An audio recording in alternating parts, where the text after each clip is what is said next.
முருகன் கனவுல வந்து என்னை பார்க்க கிளம்பி வாப்பான்னு சொன்னார். அதனால் காலையில் 5 மணிக்கே பார்த்தீங்கன்னா வண்டி எடுத்துகிட்டு கிளம்பியாச்சு. 142 அடி முத்துமலை முருகனை தான் பார்க்க போயிருந்தோம்.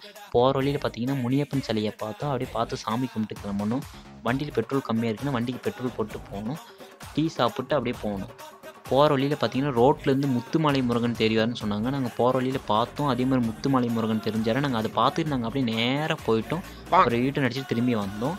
இங்கேருந்து பஸ்ஸில் வந்தீங்கன்னா நீங்கள் இங்கேருந்து உள்ளார வரைக்கும் நடந்து வரணும். பைக்கில் காரில் வந்தீங்கன்னா உள்ளாரே பார்க்கிங் இருக்குது. நீங்கள் வண்டியை பார்க் பண்ணிக்கலாம்.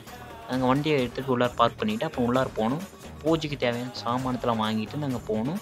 ஒரு ஆளுக்கு டோக்கன் 10 ரூபா. நாங்கள் 2 பேர் போனதுனால 2 பேருக்கு 20 ரூபா 2 டோக்கன் தந்தாங்க. நாங்கள் உள்ளே சாமி பார்க்கலான்னு டோக்கன் வாங்கிட்டு உள்ளே போனோம். போய் சாமியை பார்த்து சாமி கும்பிட்டு எல்லாம் முடிச்சாச்சு. அப்புறம் நாங்கள் வீட்டுக்கு கிளம்பிட்டோம்.